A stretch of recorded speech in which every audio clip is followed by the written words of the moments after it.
Oui, et l'étude de l'Ukraine entre dans un chapitre plus global, celui de l'étude de l'URSS de sa naissance en 1922 jusqu'à sa chute en 1991, avec son dernier dirigeant Gorbatchev qui démissionne et annonce la disparition de l'URSS. Alors cette date marque la fin de l'effondrement d'une puissance dont le déclin s'était accéléré dans les années 80, malgré des tentatives de réforme qui ont permis une certaine libéralisation de l'économie et de la politique. Thématique qu'on voit arriver dans les programmes au collège. Oui, c'est ça. À partir du collège, ces thématiques sont abordées dès la classe de la troisième dans le chapitre Le monde après 1945, mais aussi en terminale dans le chapitre sur la modification des grands équilibres économiques et politiques mondiaux, ainsi que dans l'enseignement de spécialités d'histoire, géographie, géopolitique et sciences politiques dans l'analyse des dynamiques des puissances internationales. Ça, c'est en classe de première. Alors, ces cours vont permettre aux élèves de comprendre le contexte dans lequel cet État fédéral a été créé, de comprendre ses caractéristiques socio-économiques et politiques pour arriver aux différentes étapes qui ont donc conduit à la chute de l'URSS. Et après la chute,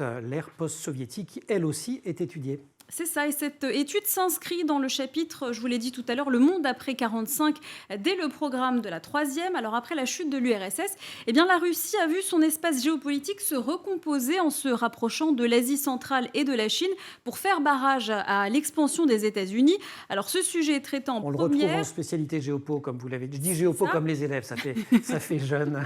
C'est ça, dans la partie sur l'essor et le déclin des puissances, avec comme titre La Russie depuis 1991, une puissance qui se reconstruit après l'éclatement d'un empire. Alors dans ces chapitres, on aborde l'indépendance et la construction de nouveaux États, le monde bipolaire au temps de la guerre froide, l'affirmation et la mise en œuvre du projet européen et les enjeux et conflits dans le monde après 89. Et si on n'a pas envie de s'en tenir exactement à ce qu'il y a dans les manuels scolaires ou à ce qui se passe à l'école, ou si on veut donner envie aux enfants, il y a d'autres choses, aux adolescents, d'autres choses à faire. Il y a d'autres choses à faire pour parler de cette histoire de façon moins académique. Les professeurs vont par exemple visionner des documentaires, proposer l'écoute de podcasts sur France Culture par exemple, et plus récemment proposer l'analyse de la mini-série de Tchernobyl produite par HBO.